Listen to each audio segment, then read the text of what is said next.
name is Scott Gehring, and I'm here to talk about pressure patterns in the martial arts. What exactly is a pressure pattern? A pressure pattern is a combination of force applied upon our opponent. What do we mean by force? Force in the martial arts is a combination of movement and firepower.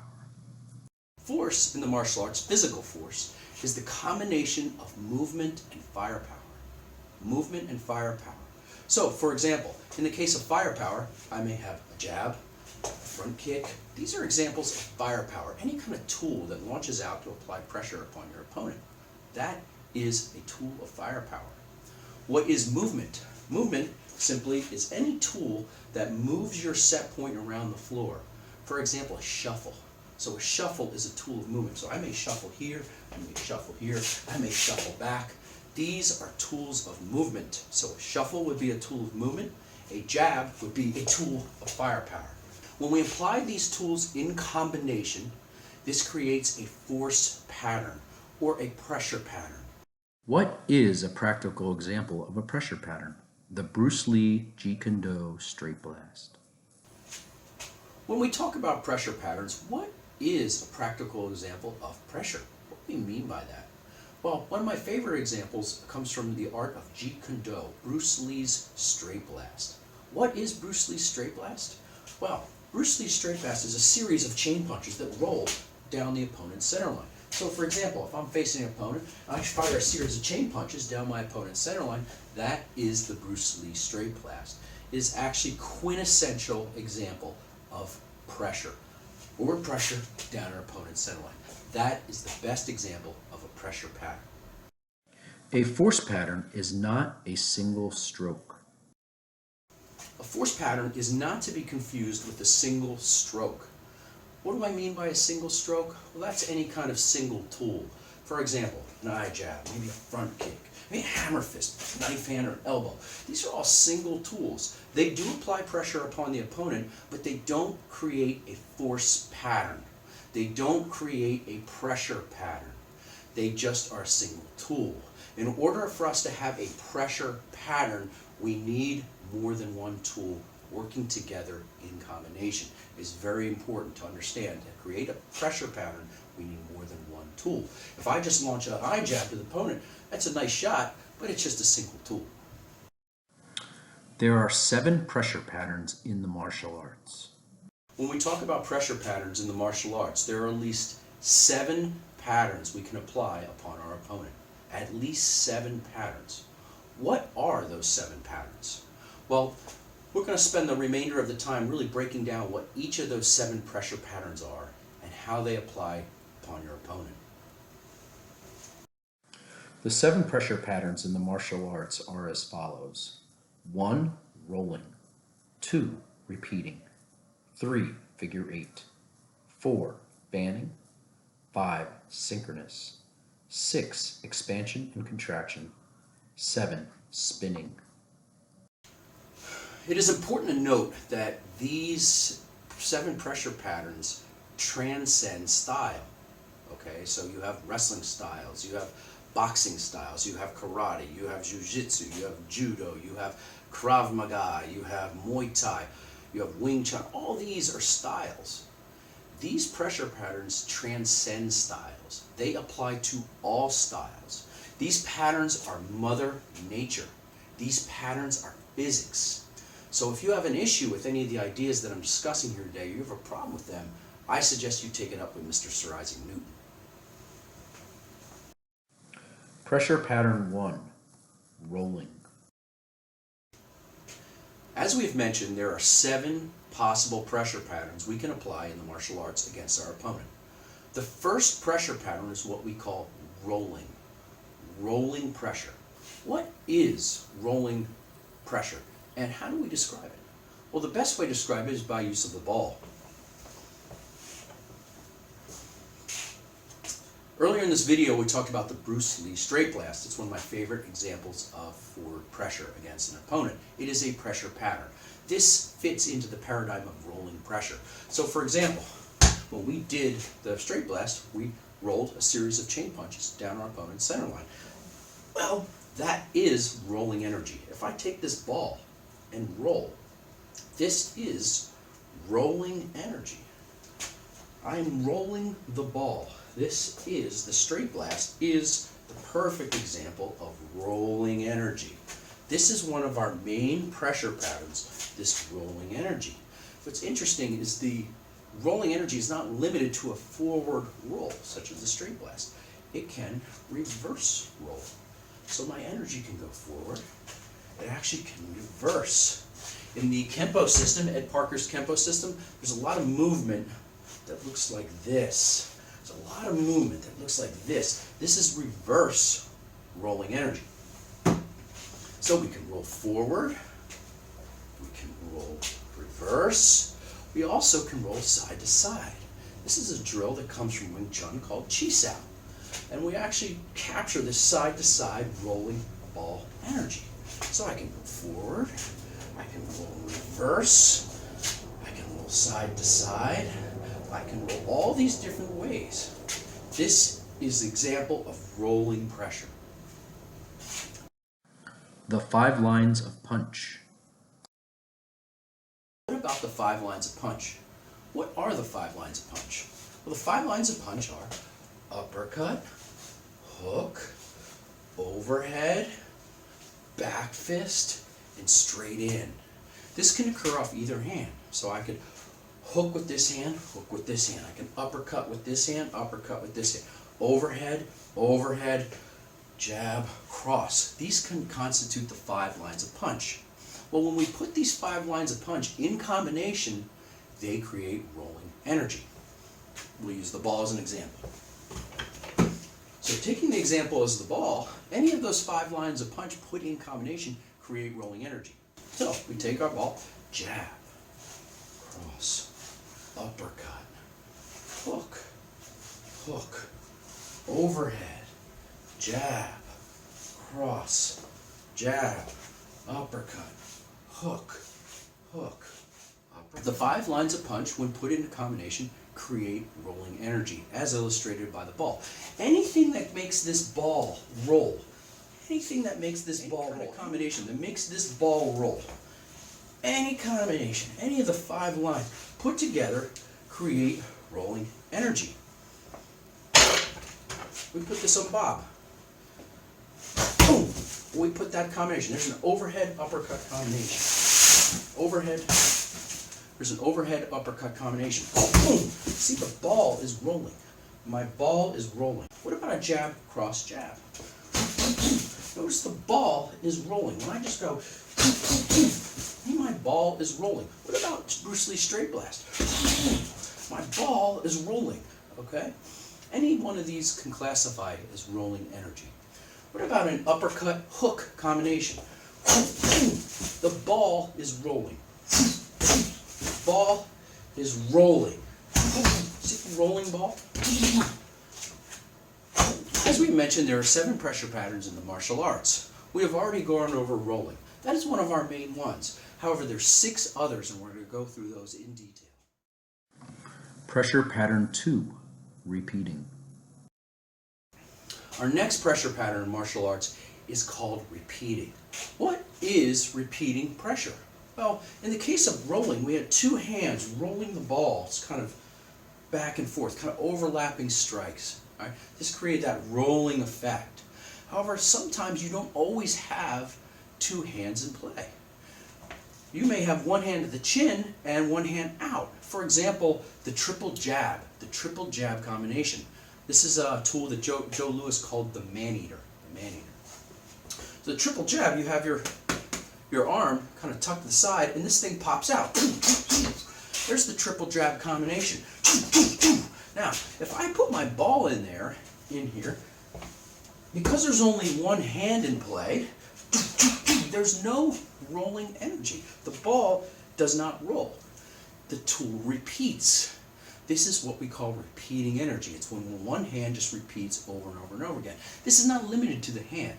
This could be any kind of tool. It could be the hand, the elbow, the forearm. It can even be the foot. So these pressure patterns are not limited to the hand, although I'm using the hands as an example because it is easier to explain using the hands. So if I use my ball analogy, I In my other example, I rolled, my shots rolled, but since I only have one hand, there is no roll. So if I can't roll, it's got to do something else. What is that something else? Well, in this case, it's repeating. It's repeating energy. Here's my triple jab. Here's my triple jab. Here's my triple jab. Okay, so I have rolling, and I have repeating. This is our second main pressure pattern. What's an example of that other than the triple jab? You're not limited to triple jab. There's a lot of tools. In Krav Maga, in the Krav Maga system, in Krav Maga they use a repeating hammer fist. Krav Maga, they use what's called a repeating hammer system. They kind of grab on it, and they just smash the guy. Love that, man. That's repeating energy. That's repeating pressure. They grab on, hammer over and over and over again. It could be a knee. Maybe they hold on and that is also repeating pressure. Again, it's not limited to the hand. Okay? In the Kenpo system, you have repeating elbows to the body. So, for example, there's a move in Kenpo where you come in, you double up the elbow on the body. That is repeating energy. Again, not a single stroke, but any combination of tools that repeat. Pressure pattern 3, figure 8. Moving on. As we talked about, there are 7 pressure patterns in the martial arts. We've talked about rolling, and we've talked about repeating. All right? There's a third pressure pattern, what we call figure 8. Back to our friend, the ball. We can roll it,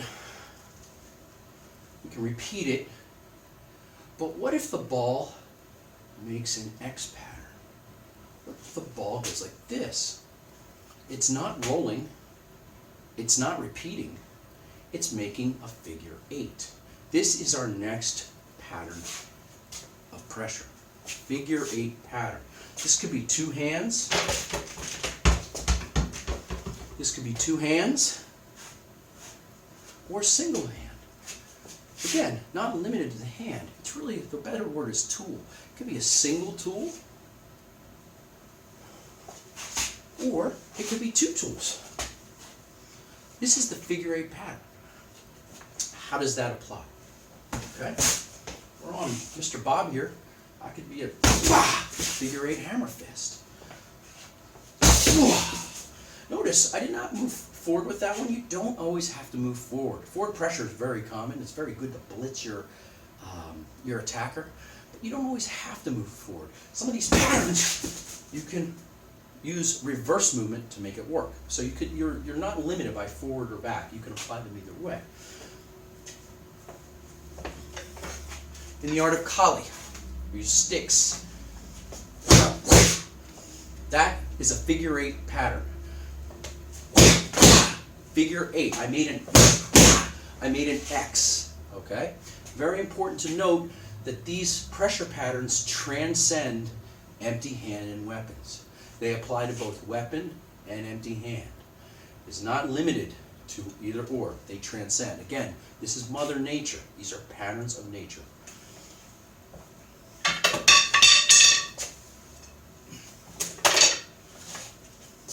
The blade.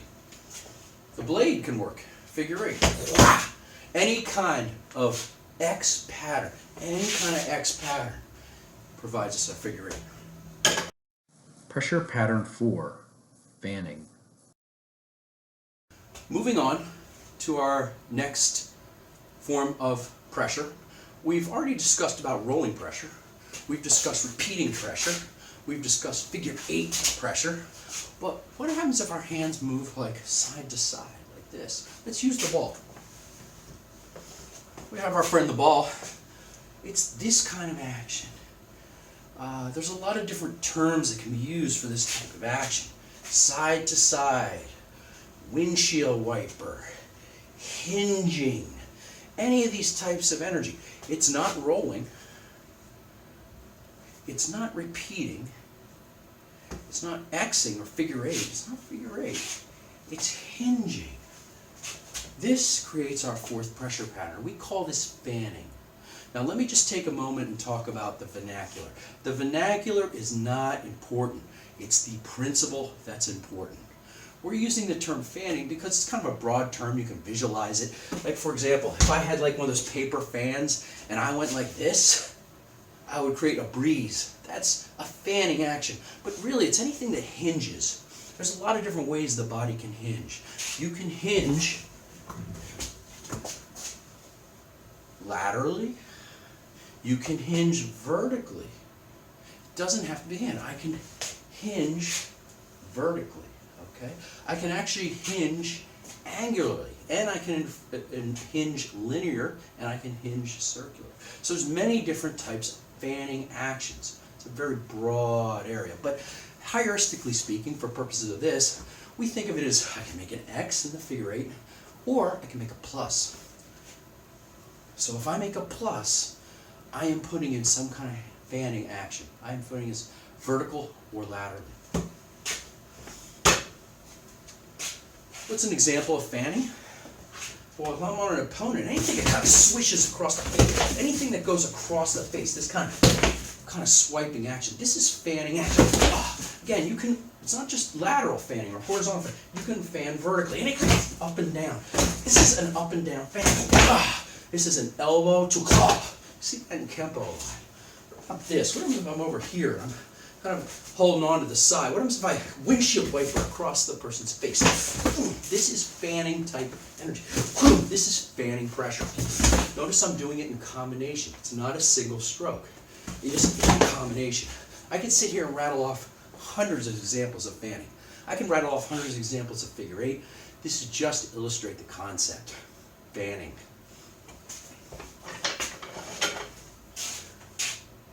Weapons. As we mentioned, these principles are ubiquitous. They're not limited empty hand.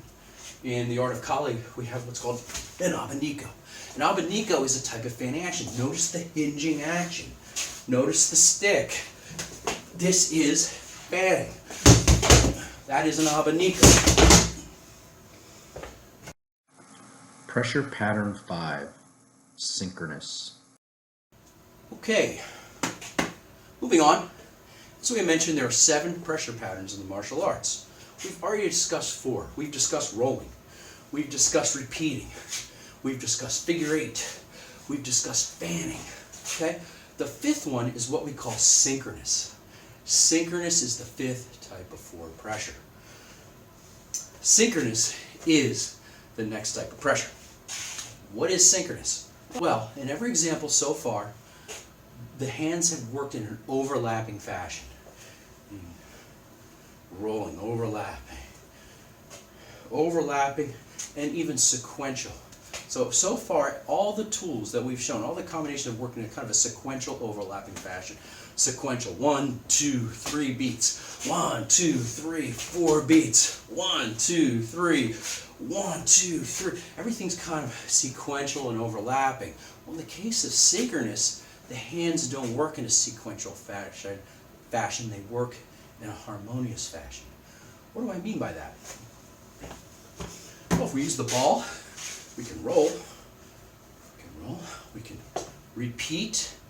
We can figure eight. We can fan. What if the ball comes out, 2 hands forward, boom, out 2 hands forward. Notice both hands work together. Both hands worked together, okay? This is called synchronous. When 2 hands come out, this is synchronous when 2 hands come out together. What's an example of synchronous? What's an example of a synchronous combination? Well, I could actually thumb the eyes and clinch. There is a combination of synchronous pressure. The 2 hands went out together, they thumbed the eyes, and then I clinched. Notice both hands struck at the same time, and these clinch the neck at the same time. So a thumb to the eyes and a clinch is a perfect example of synchronous pressure. There's many other examples. Supposing I could, again, going back to Kenpo, we thrust the face, we check the arms, we knuckle the head, we thumb the eyes, and then we clinch. That is synchronous forward pressure. The hands are working in a synchronous fashion. Another great example is that of, say, supposing I get like a Dumag hold here, and I got my hand in his face. Supposing I get a Dumog hold here in his hand, and I just kind of run, okay? The hands are synchronous. The strike is a combination because it's multiple beats of movement. My firepower is the Dumog and the heel power. What makes this a combination is the multiple steps of me running down center line. That is a combination of movement and firepower. However, the hands are fixed. They are synchronous. That is a type of forward pressure. That's not to be confused with a butterfly to the ribs. That may hurt someone, but that is not a combination. That's just a single shot. And remember, pressure patterns are not single shots. Pressure patterns need more than one tool working together, either a tool of movement or a tool of firepower, to make them a pattern. It's very important to delineate. Pressure pattern 6, expansion and contraction. So far, we've talked about 5 of the pressure patterns in martial arts. We're going to move on to our 6th, which is considered expansion and contraction. Expansion and contraction is one of the most interesting, and it's probably one of the least understood. We're going to go over that now. Again, getting back to the analogy of the ball, we can roll. We can roll. We can repeat. We can repeat. We can figure 8. We can figure 8. We can fan. We can fan. Okay? We can apply synchronous pressure. All right? However, what about expansion and contraction? Expansion and contraction is a little different because it's like when you squeeze. It's when you squeeze the ball. So I'm not really moving it in and around. I'm squeezing it and I'm pulling it apart.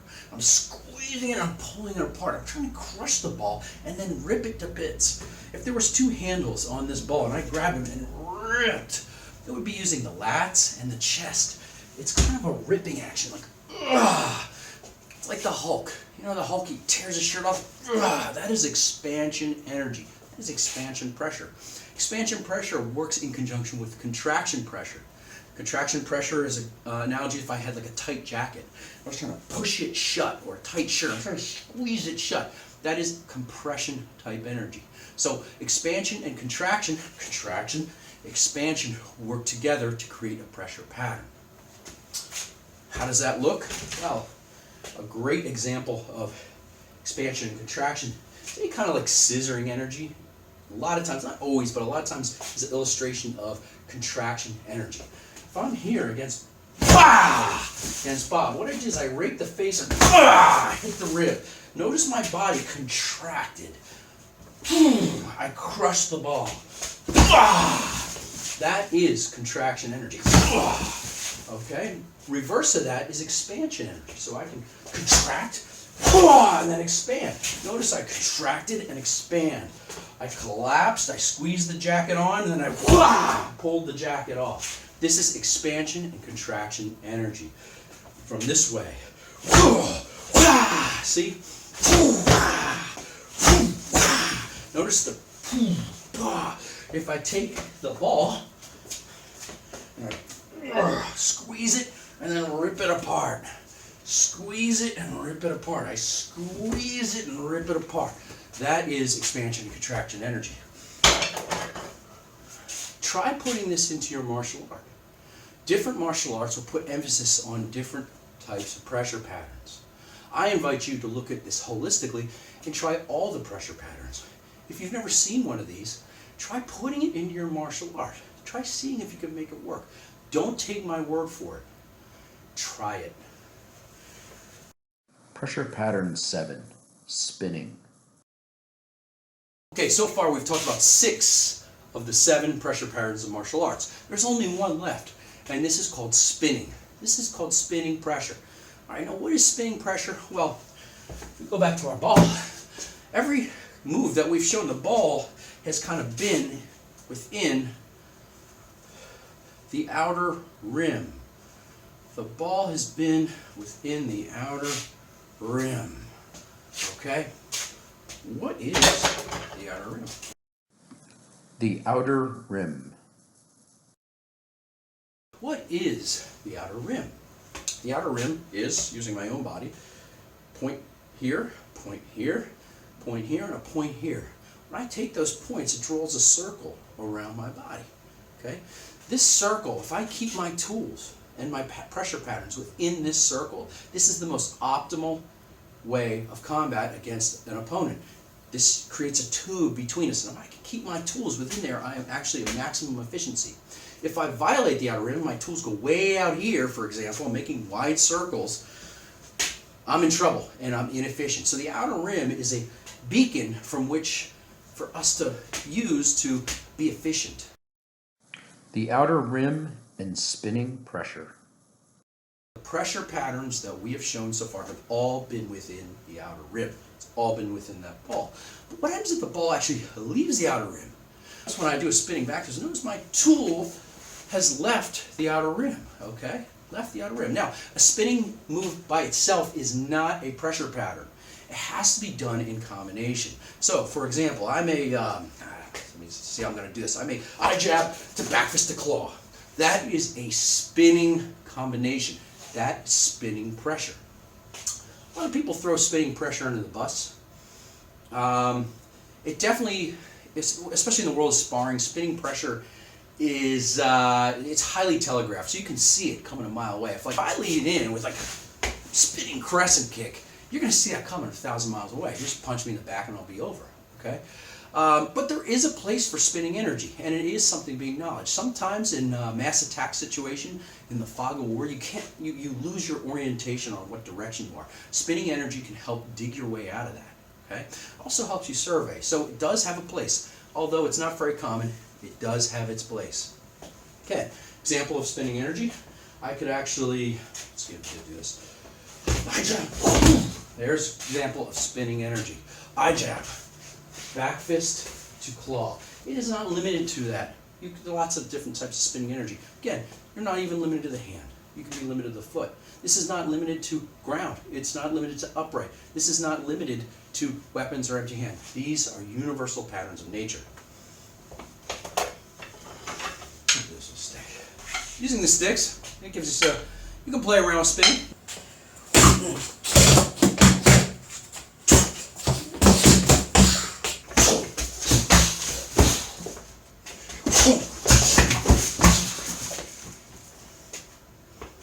Spinning energy. In closing. So, in summary, there are 7 pressure patterns in the martial arts. These are rolling, repeating, figure 8, fanning, synchronous, expansion and contraction, spinning. And you put these in combination. These are hierarchical representations of the core patterns of motion. In reality combat, you're really not trying to put in these patterns. What happens is in the reality of combat, these patterns get mixed. So in the real life situation, it's not all figure 8, it's not all fanning, it's not all synchronous. It comes out in combination. So you may figure 8 to roll to fan. All right, so these patterns will emerge in combination. After a while, the lines between the patterns start collapsing and blending together. I suggest you take these 7 pressure patterns and put them into the mixing bowl. Get an object to hit, get an opponent, and try to mix these pressure patterns together. I think you'll find it very rewarding. I think you'll find it very interesting. And ultimately, if you fight by way of pattern rather than technique, it makes your fighting much more effective. Thank you very much. I appreciate your time.